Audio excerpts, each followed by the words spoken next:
When you retire, you may get a chance to go to football heaven. This is football heaven.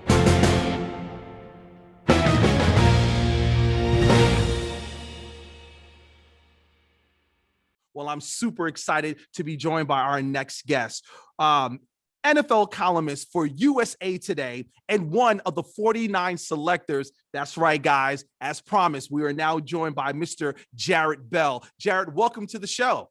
Hey, Jameer, how are you? I appreciate you having me for this. I'm doing great, sir. I'm doing so great. You know, as you know, the Pro Football Hall of Fame released the 122 modern era nominees. Before we dive in your list and talk about some of the guys that jumps off the screen for you, let's talk about the coach, senior player, and contributor who are now the finalists for this year's class of 2022. Yeah. I mean, you look at Cliff Branch as the seniors candidate, and, kudos to him because he was really one of the dominant receivers of that era in the 70s. Now, if you look at his stats and you compare them to what receivers are doing in this this decade, this millennium, you'd say, well, this guy doesn't measure up. But you had to see him play to really know the impact he had on the game. Now, one of the things that I think has really helped him to this point is to see Drew Pearson and Harold Carmichael get in the last two classes. And those were two other dominant receivers from the 70s era. And I think it just kind of opened up a door for Branch. And oh, by the way, his fellow receiver with the Raiders during the 70s, Fred Biletnikoff, has been in the Hall of Fame for years. And I always thought that was something that kind of worked against Cliff Branch, because if you look at it and you say, well, they've already got one receiver from the Raiders. Well, they've got two linemen as well in Art Shell and Gene Upshaw. So Cliff Branch, very deserving to be the finalist. And we have to add Dave Casper to that mix too, as far as some of the Raider greats. Oh yeah, exactly. In the Hall of Fame and has been in there for a number of years. And then you look at Art McNally, the contributor. And this is so cool because the Hall of Fame is on the verge of finally recognizing the game officials, okay, or at least one.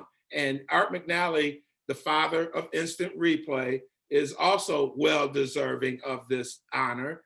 And, he's had other honors. I mean, you go to NFL headquarters on game day and they do the instant replays from the Art McNally Command Center. So he's always had tremendous respect.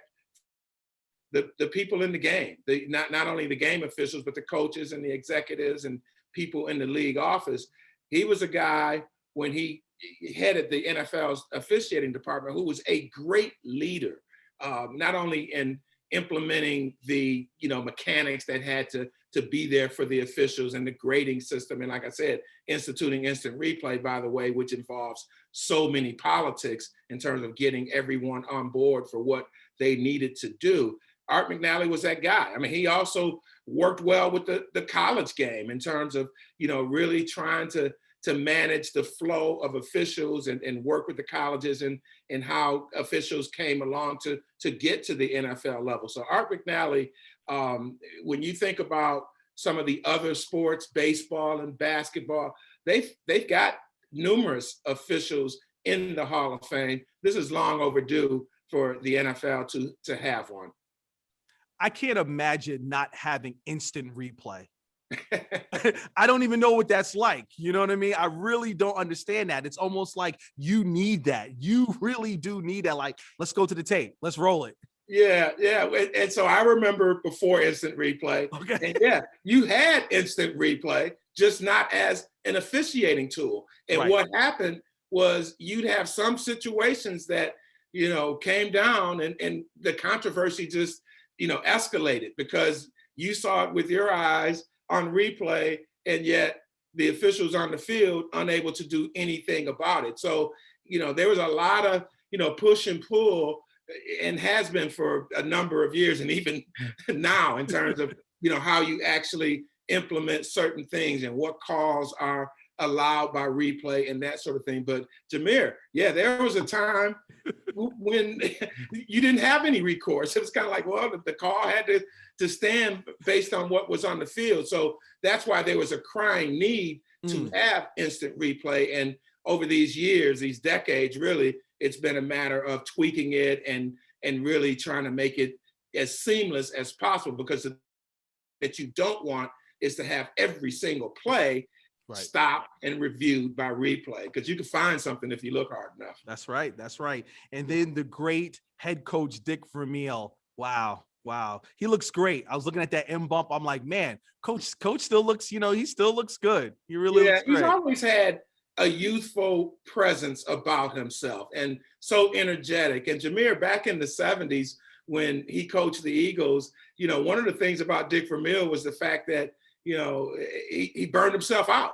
And I think that's why he stepped away from the Eagles, is because, he was a guy who would sleep on the sofa in his office, so emotional. That's the one thing I think about with Dick Vermeel. Obviously, his record speaks for itself when you talk about, taking a Philadelphia Eagles team to a Super Bowl, and then years later, taking the St. Louis Rams to the Super Bowl and winning a Super Bowl. And then after that, going to Kansas City and building, a Super Bowl contender. And that's one thing that you can never take away from Dick Vermeel. He took his program to different places and was successful. And I think one of the reasons is that, the players love him.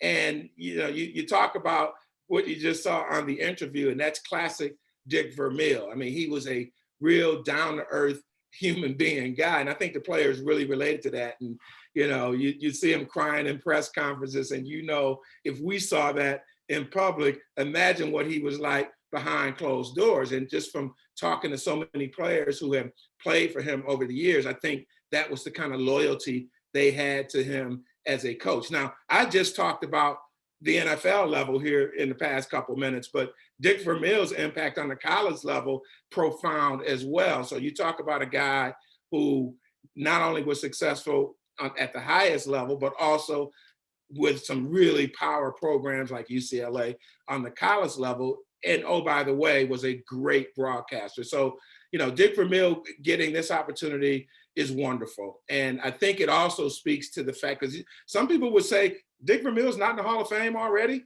But I think that speaks to the competition that's there, not only for the players who come up on the ballot every year, but for the coaches and other people who contribute to the game. But I think one of the things that I am just so pleased about as a selector, Jameer, is the fact that we have this category designated for a coach. Because before, for many years, you'd have coach going up against players on the ballot, and it's not apples to apples. And it was always tough to for a coach over a player. But now we have this category established. And so we're going to have to take a hard look at coaches on their own against other coaches. And there are a few others in the queue to line up.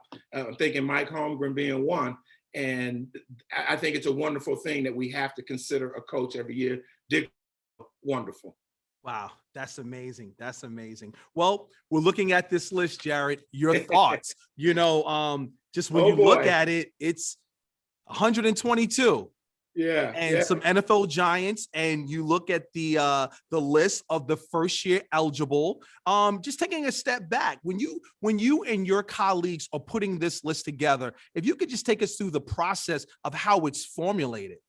Yeah, a lot of people can get on the list of 122. And basically, as a player, if you made All-Pro, if you made Pro Bowl, or by the way, if you got nominated by a selector or by fans or by an NFL team or official, you can get on this preliminary list. And, there are no slouches on this list by no means. Now, you could split hairs and say, well, this guy never made the Pro Bowl or only made the Pro Bowl once or twice versus somebody that made it multiple times.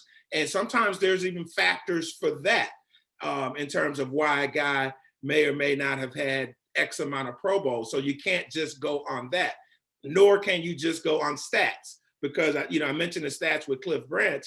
You look at a guy like Andre Rison, who has enormous stats. Now, I don't know if he's a Hall of Famer versus others who didn't have the stats he had, but that it's just an indication that you just can't go by the pure numbers. And so that's always been the task for us as selectors. And, I've said it in the meeting. I mean, this is why we're here, right? It's, you can't just plug it in a computer and say, okay, this is the guy versus that guy, because there are so many factors that can come. One of the factors is the eyeball test. If you saw the guy play, okay, you know what you saw. And that's a guy like Tony Baselli, who's a returning finalist again.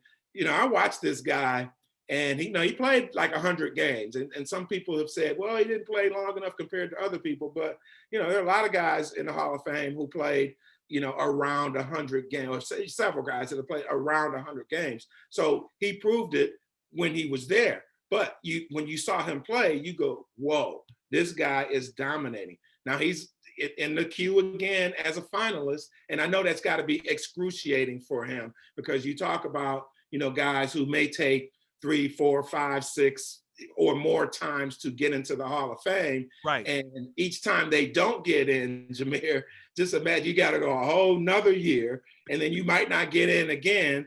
And then when it's over, yeah, you may have, you're there forever. So that's great, right? But that process, as I've, become quite aware of in terms of, talking to Hall of Famers over the years and people who have not been selected to the Hall of Fame, it is quite the process. So when I look at this, you mentioned the first-time eligibles, that's where you start, because for all of the guys that are on this list who were finalists before, like a Torrey Holt, for example, right?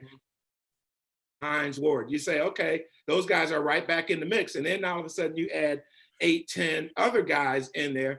And it's like, okay, does somebody jump the line? And I don't know if you consciously think about that as a voter, except for the fact that if, Joe Montana's up, just to throw a name out, he's a Hall of Famer, right? There's some guys that once they get to the ballot, Deion Sanders, Bruce Smith, there's like no debate, Reggie White. And so they take a slot right off the bat. And so a lot of these other guys are very good players, and in many cases, Hall of Famers themselves, but it's not as automatic. And so, you look at this list here now, I don't know if I want to declare anybody automatic. I just because, not because of the merits of any of these guys, which are all strong for these first-time eligibles, right? And you can make a case for all of them, well, most of them, let's just put it that way. But point being, when you put them in the mix with the guys who are returning, then it's, there's a lot of splitting hairs. So for us to get to the list down from 122 to 25, that will be significant. And then once you get to 25, it's even tougher to pick one or the other. And, when I look at this first-time eligible list, one of the guys who I think is really intriguing is Devin Hester.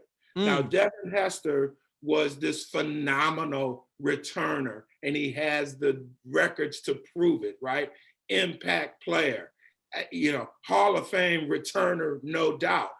But one of the things that has happened over the years, we've had some other guys who were excellent special teamers, like a Steve Tasker, like a Brian Mitchell, and they've not gotten in. Devin Hester may be a bit different because, he has a little more show-stopping appeal, if you will, more marquee value. Now, whether or not that's different, I don't know. But I think if Devin Hester gets in as a returner, there will be no argument about his merits as that guy.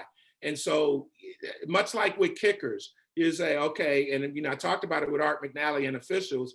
Okay, an official got in. We've had a couple kickers that have gotten in, and it's taken a long time.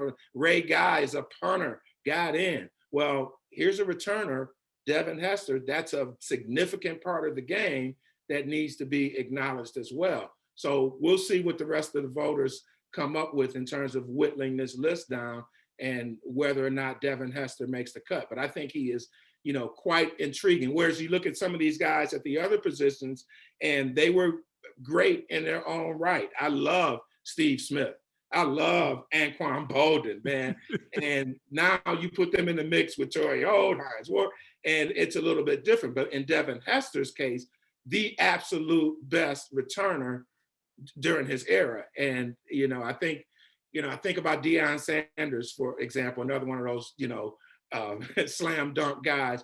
And Deion was this great returner, but he also was a great cornerback. So no question there. Well, Devin Hester was only an average receiver, by all accounts, versus being this exceptional, phenomenal, game-changing returner.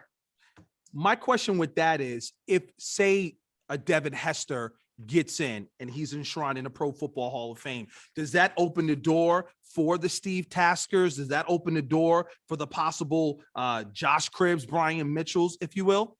I think it helps, no doubt about it. Just like I made the point about Cliff Branch, right?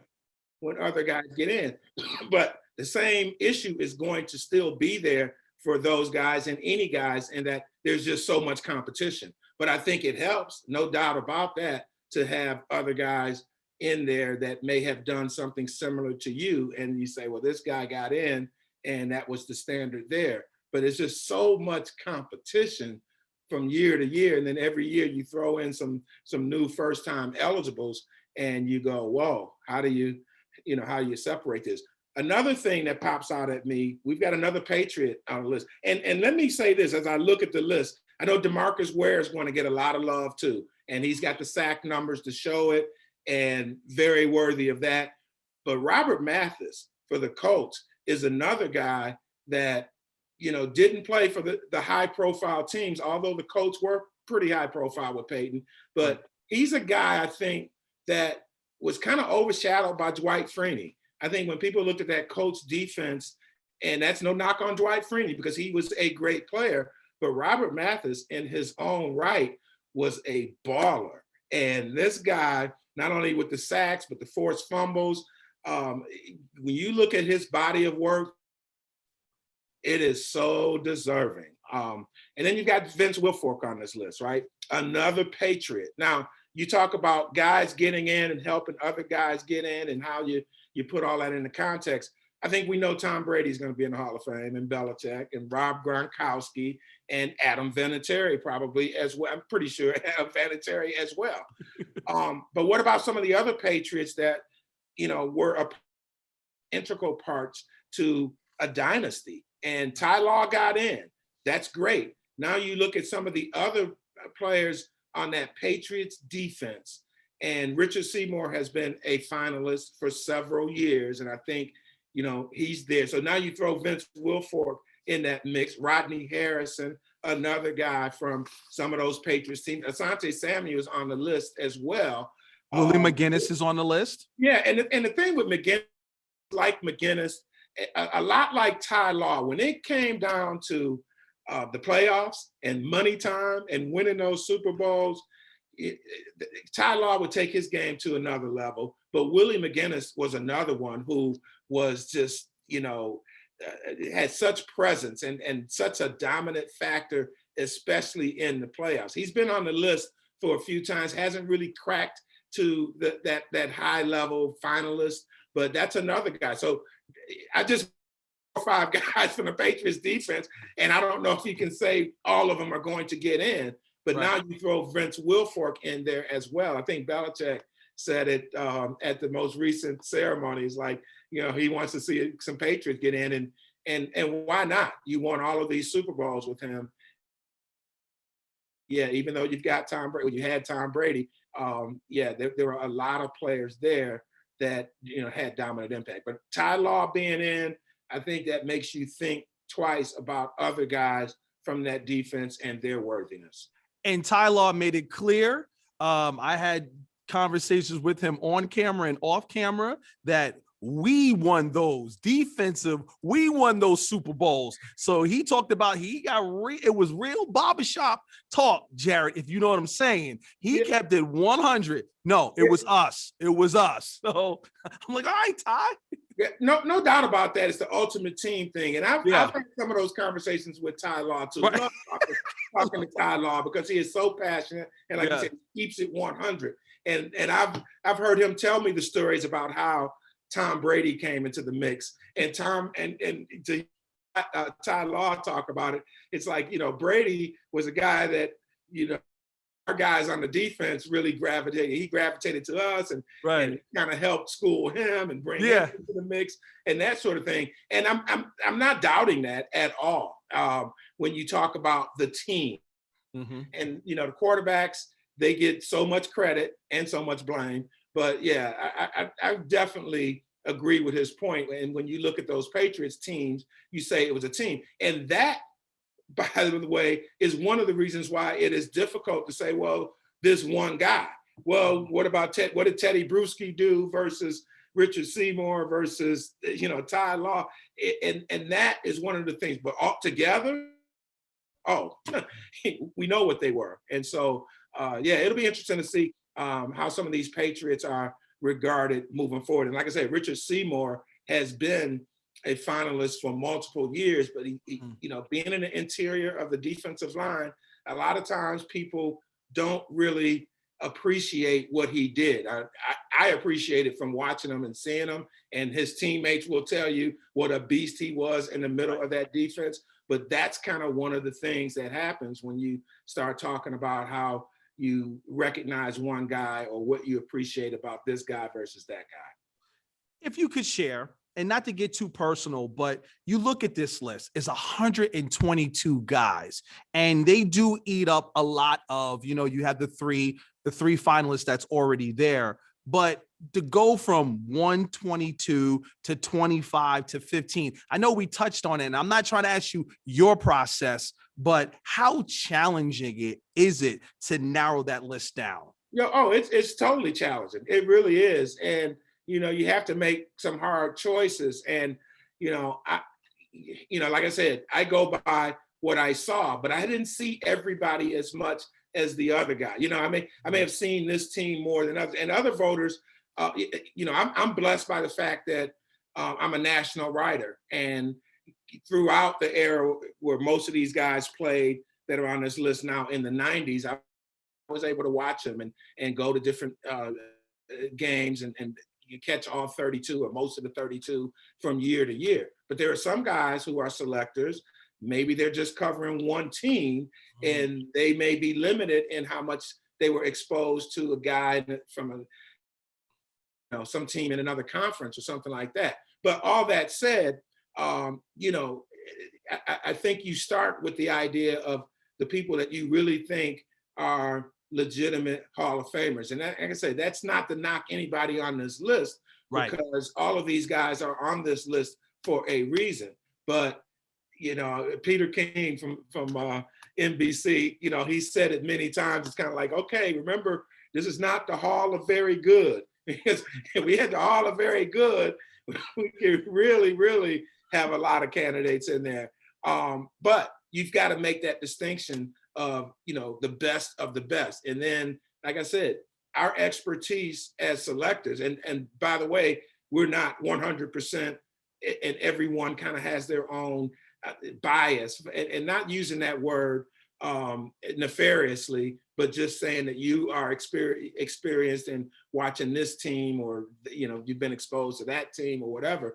But point being, you still have to make the decision. And so the fact that we've got 49 voters that all bring their different perspectives, that is really the beauty of all this. And then when we get to, the Super Bowl site where we're all in the same room, it goes up to another level because you hear from other people. Yes. And you get their perspective, and maybe it makes you change your mind, or it makes you make a decision where it's close. Like, do I want this guy or that guy? And then maybe you hear James Lofton give his perspective, or Bill Polian give his perspective, or Tony Dungy. And that's why some of the people who are not media that have joined the committee in recent years, and I just mentioned 3 of them, that's been very valuable because they bring, another layer of expertise and perspective to the process. But to get from 122 to 25, that's always a challenge.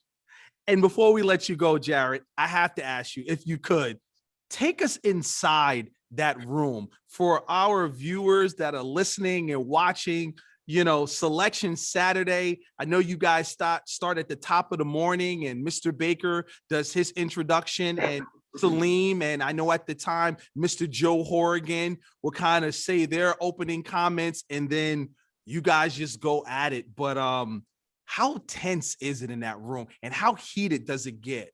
It varies from year to year in terms of the intensity and the acrimony, right? I will say that. But I think for the most part, everyone goes into that room, and I know I try to, with a certain level of preparation. So, the preparation is a year-round process. So just like we're talking about the 122 now, that doesn't go away, the fact whatever you think about this guy versus that guy, and you carry it forward. What you can do, and what I try to do, and I know others on the selection committee, well, we'll talk to a lot of people. We'll talk to someone who played against Patrick Willis, and you could tell me what you saw and what you thought about lining up against this guy.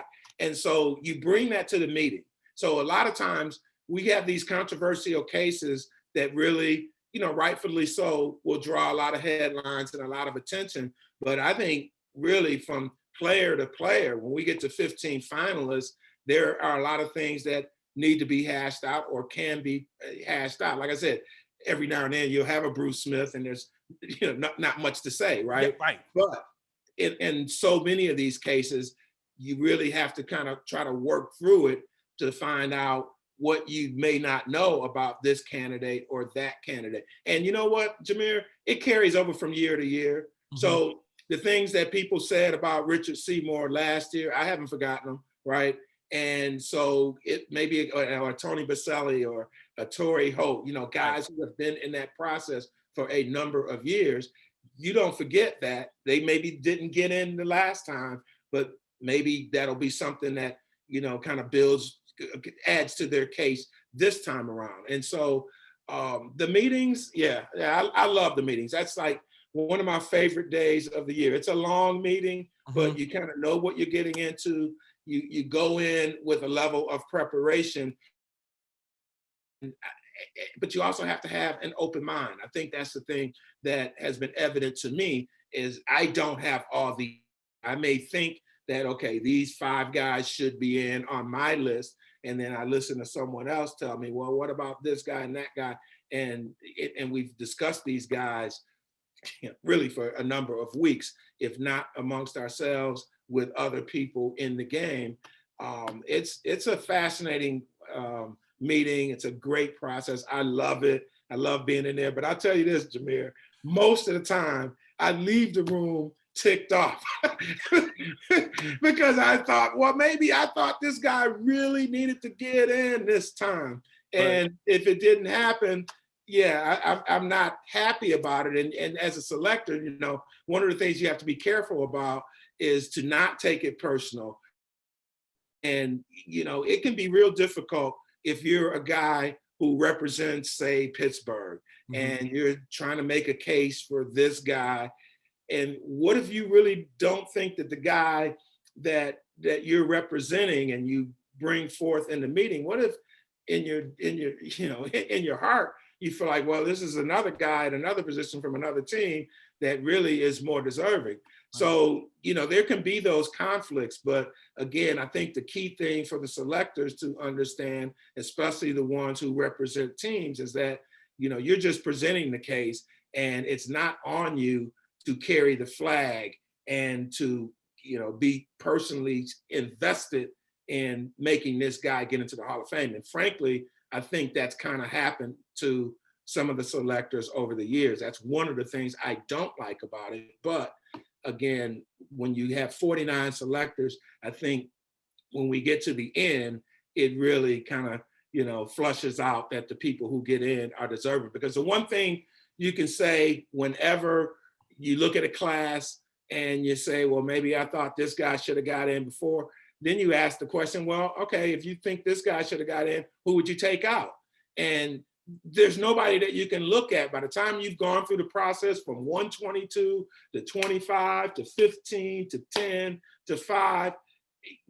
these guys have been vetted, right? Mm-hmm. So you may feel strongly about a certain candidate, but the guys who got in are worthy because they made it through that process from 122 to 5. So who do you take out? That's the question. Okay, I want my guy to be in, or the guy that I think should be in, but who would you take out? Because there are no slouches when you get to that point. There's no slouches on this 122 at all. But by the time you get to 10 and 5, yeah, it's cream of the crop. It's a fascinating process. I do not envy your job at all. And it's definitely a who's who within the media world. I just remember standing outside in Miami and just watching all the selectors go in and out. And it was just amazing just to see the big names, yourself, Sal Palatino, you mentioned Mr. King, and you're like, oh man, I read this guy's stuff as a kid growing up, and all you guys are there. So for me, it was just an honor. I was in awe of seeing the greats who cover this game that I love and adore are just kind of, you guys are just in the mix